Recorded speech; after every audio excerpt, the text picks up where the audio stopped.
Hi, everybody. Welcome to The Right Side with Doug Billings. Thanks for watching and listening to us. Just a reminder, we are on all of the major podcast platforms in America and around the world. So just look us up, The Right Side with Doug Billings, and follow us and subscribe to us on your favorite channel, please. We're also on Facebook at The Right Side with Doug Billings. Look us up and friend us.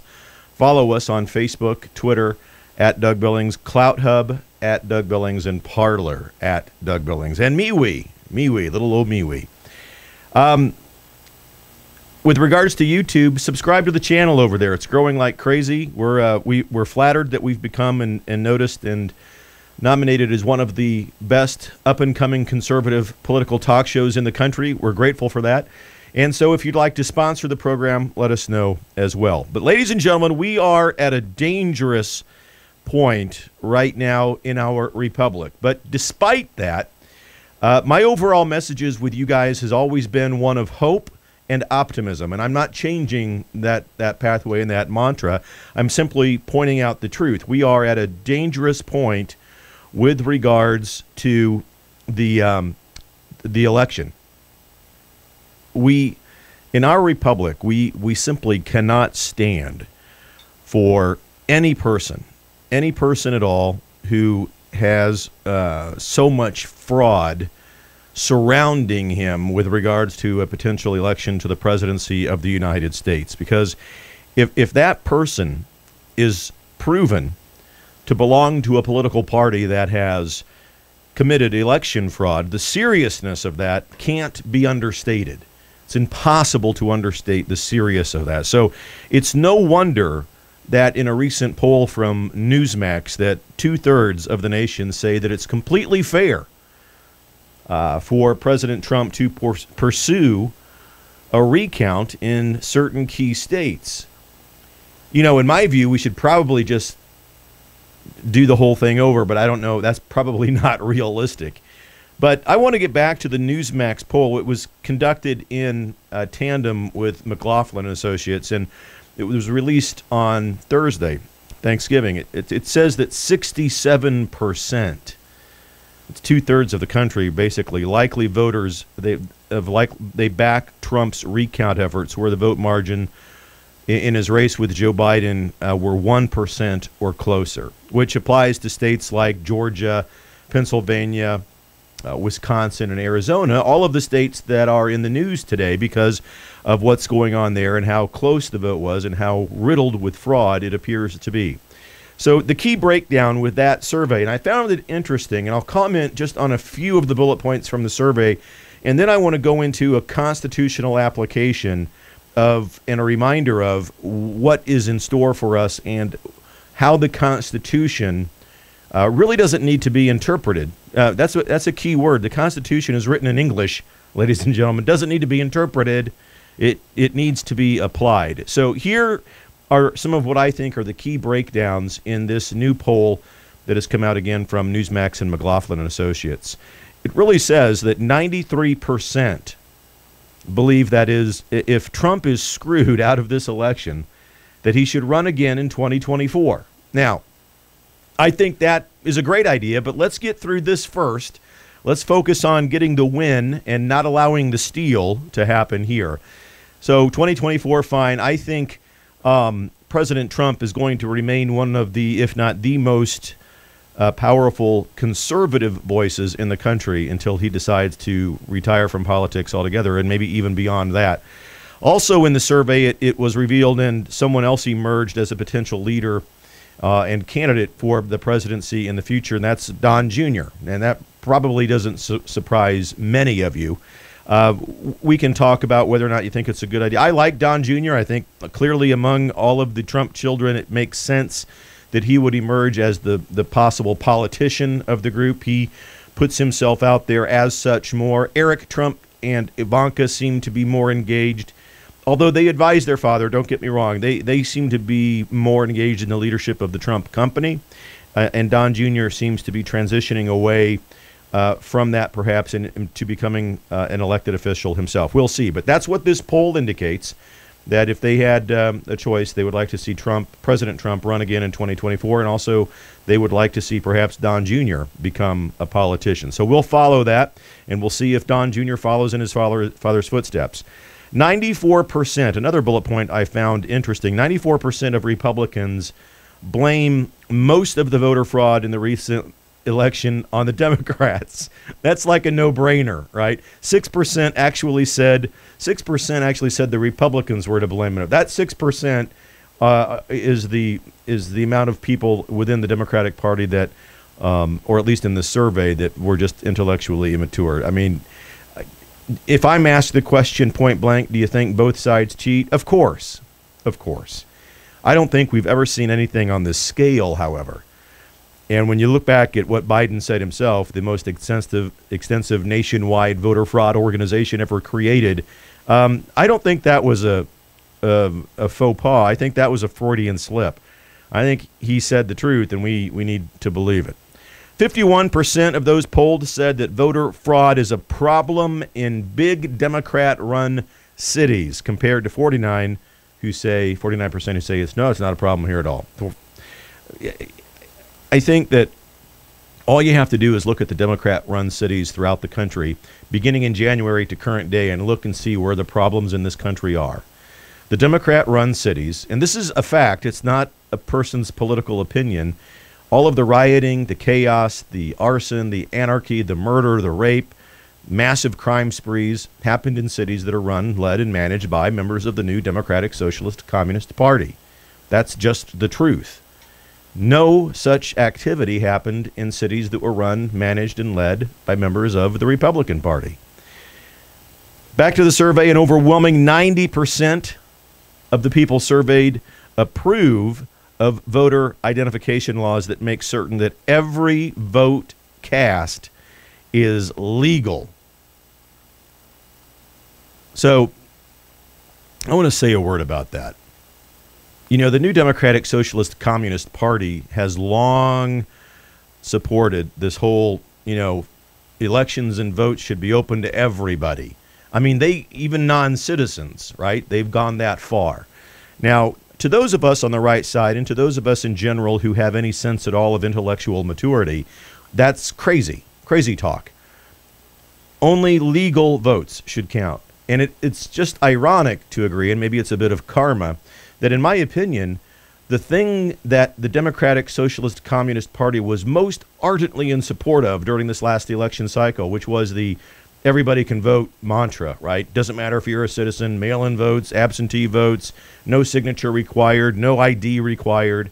That support and all of that energy they spent trying to make that happen is going to be the issue that comes back to bite them in the backside, because it's going to be that very issue that gets this election overturned and the votes for Biden thrown out that were deemed illegal. So again, the Democratic Party, check that, the new Democratic Socialist Communist Party, because the Democratic Party of John F. Kennedy, let's be truthful, doesn't exist anymore. The new Democratic Socialist Communist Party has always wanted voter access to be, quote unquote, easier and open to everybody. And Doug, we need to make this the most priceless and most sacred of all of our rights, open to absolutely everybody. I'm trying to talk to you in my national public radio voice right now, because they're idiots over there and they support this kind of mantra from the new Democratic Socialist Communist Party. Well, we can't stand for just a lackadaisical everybody gets to vote mindset. Look what it's done.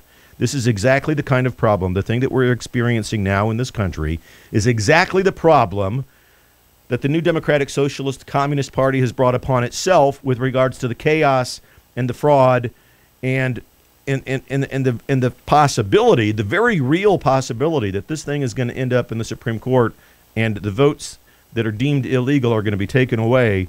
And then as such, Biden will end up losing this election. So the cheaters will cheat and they will get caught and karma will prevail in the end. And we need to have patience and be calm about this. Take a breath. And as President Trump has always said, let's see what happens. A lot of wisdom in those words. Let's just see what happens. So mail-in voting and voting that can't be matched with legal IDs and legal signatures needs to come to an end in this country. 88% of Americans think that should be the way that we go forward. And it's going to be a big issue coming up, not only this year, but for the next 4 years as we approach the elections in 2024. It's going to be an issue.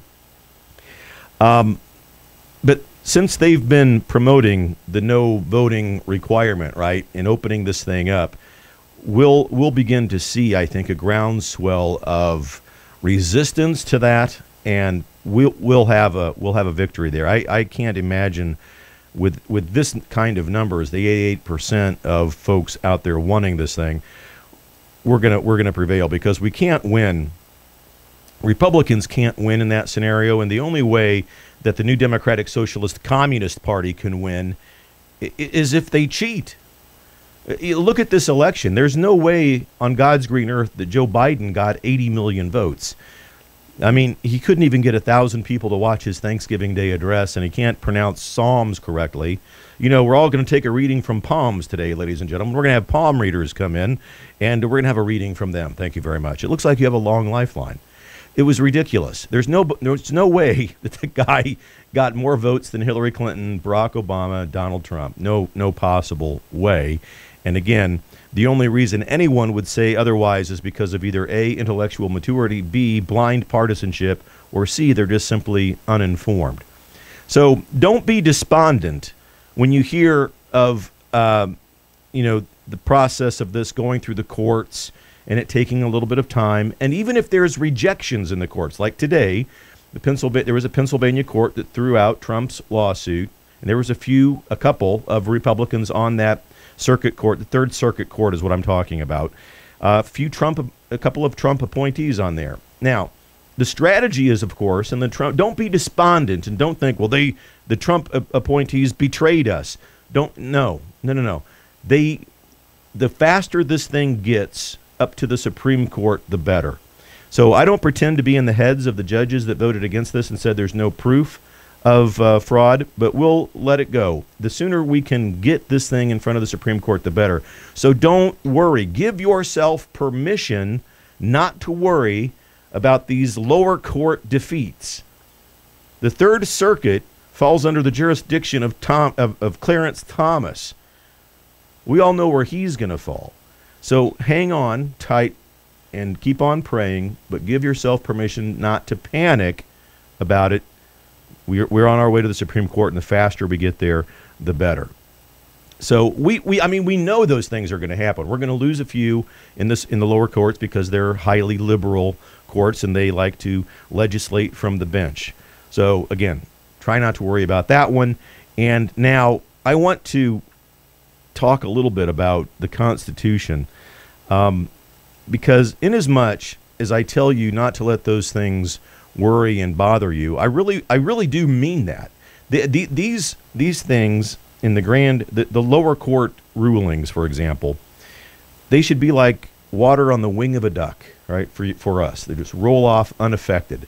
We will view those as such, and I think that when we do that, we have a better chance of seeing the big picture in clearer terms and understanding. All right, now the refresher on the Constitution. This is important. It won't take very long, but here's what I want you to remember.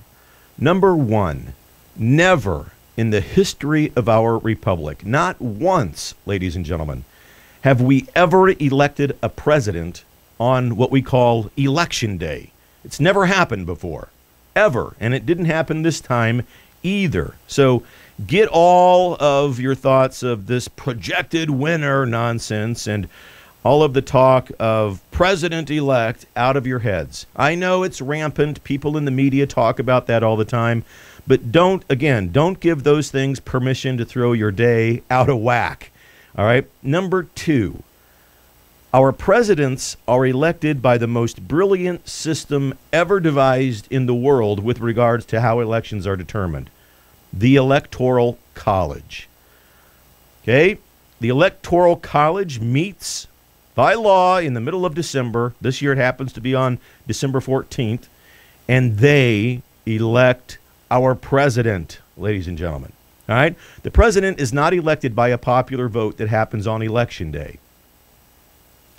Number 3, sometimes in our history it is true that not all of the state electoral votes are counted. Sometimes votes are thrown out for various reasons, fraud among them, but it's happened at least 4 times in the history of our republic that not all electoral votes are counted. So we have precedent and hope that some of the electoral votes in this case will be thrown out as well because of the rampant fraud that was involved. So give yourself, again, hope and permission. Point number 4. Once the Electoral College votes, again, in the middle of December on the 14th this year, those votes are sealed up tight. One sealed copy is sent to the President of the Senate, and the other sealed copy is sent to the Library of Congress, where they're kept safe and protected. And then point number 5, on January 6th, every year of a presidential election, these electoral college votes are unsealed and tallied in a joint session of Congress. Well, Doug, how do you know it's January 6th? Why is it January 6th? What's so important about January 6th? January 6th is the date set in the Constitution to do this. So this is constitutionally based stuff that I'm telling you here. Point 5, on January 6th, the votes are opened up in a joint session of Congress. The President of the Senate reads the votes aloud, and they're tallied. And it's then and only then that we will know who the president is, or if it's going to be a president-elect. That's when we'll know, on January 6th. Any nonsensical talk of president-elect and somehow trying to, project who the winner is when we're surrounded by so much chaos and fraud is absolutely intellectually immature, and it's been the downfall of, among others, Fox News. Their ratings taking almost 40% hit because they have joined the throngs of the mainstream media who, without any sense of constitutional analysis, announce that Biden is the president-elect when that is simply not true. We do not have a president-elect in this country. We don't even know if Trump won yet or not. It appears he did in vast numbers and in good fashion with a landslide. But let's see what happens. So all of that is point number 5. Point number 6, all right? Now, point 5 we just had on January 6th, the votes are tallied. Then on January 20th, as written in the Constitution, at noon on January 6th, the president is sworn in. Now, whether that will be Trump or Biden, we'll see. But at noon on January 20th, that's when the president, whoever it will be, is sworn in. And number 7, in tandem with number 6, there is no constitutional requirement for any president to concede. There is no constitutional requirement for any president to concede. Now, why would the media be so animate about wanting President Trump to concede? Or why hasn't he conceded? Because they know he may not have won. And a concession would only just give Biden the victory out of hand without even a fight. Now, Trump's not going to do that. He's not going to concede. So that's why every time you hear the media continually say President-elect Biden, Biden is the projected winner. I've talked a lot about giving yourself permission to do things here today. Give yourself permission to forget that BS because it's simply not constitutionally based. There's no presidential determination until January 6th when the Electoral College votes are tallied finally in Congress. Now, on January 20th, Biden or Trump will be the president. We'll have to just see what happens with the court process. One more word about the term president-elect, ladies and gentlemen. President-elect is not a constitutionally grounded or based term. There is no official office called president-elect. Now, both sides have used that term for decades. They apply it, and it's generally okay when there's no fraud and you know there's a clear winner.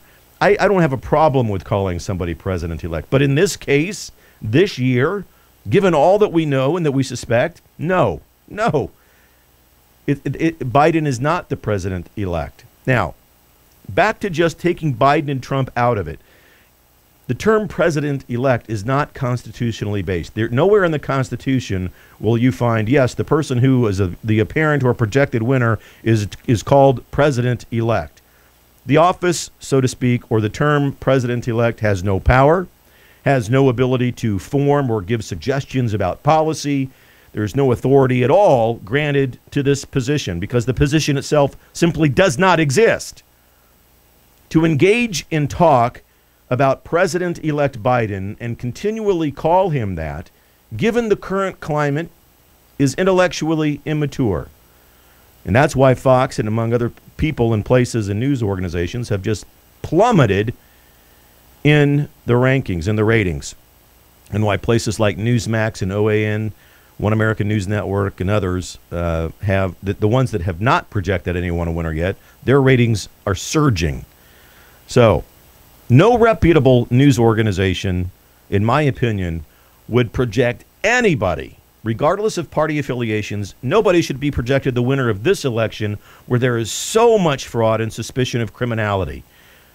To do so is only because you're a partisan, only because you like Biden and hate Trump. That's the only reason.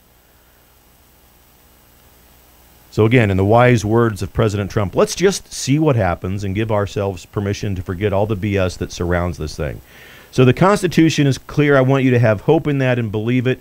The polls also indicate a strong desire for President Trump to pursue avenues that are his right to get to the truth of this and make sure that every legal vote is counted and accounted for, and that the illegal votes are thrown out. I remain hopeful. I think that we're going to see things change. I think the great reversal is going to happen. I think there's lots of things that you can read about going on in the background with regards to Sidney Powell. She has the ability to pursue military action and trials, military tribunals, and so forth. She has the ability to go beyond what the Rudy team is doing, and that remains interesting. We're going to talk more about that this week on this program. There's lots of reasons to be optimistic, ladies and gentlemen.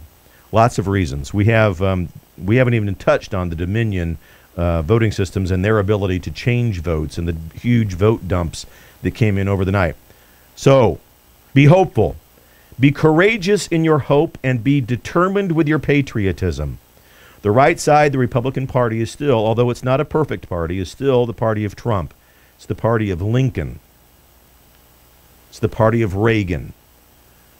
We're not going to abandon it yet. Not yet. We'll see what happens. You have a pack of blessings, ladies and gentlemen, and on this day after Thanksgiving, I'm grateful for you, grateful that you watch, grateful that you listen. If you know someone, or if you yourself want to sponsor this program, we would appreciate you contacting us. We're in need of sponsors to be able to continue to promote the conservative message from the right side. May God continue to bless you, everybody. Keep an inventory of those blessings. They are abundant. We'll meet you again right here on the right side with Doug Billings. Cheers.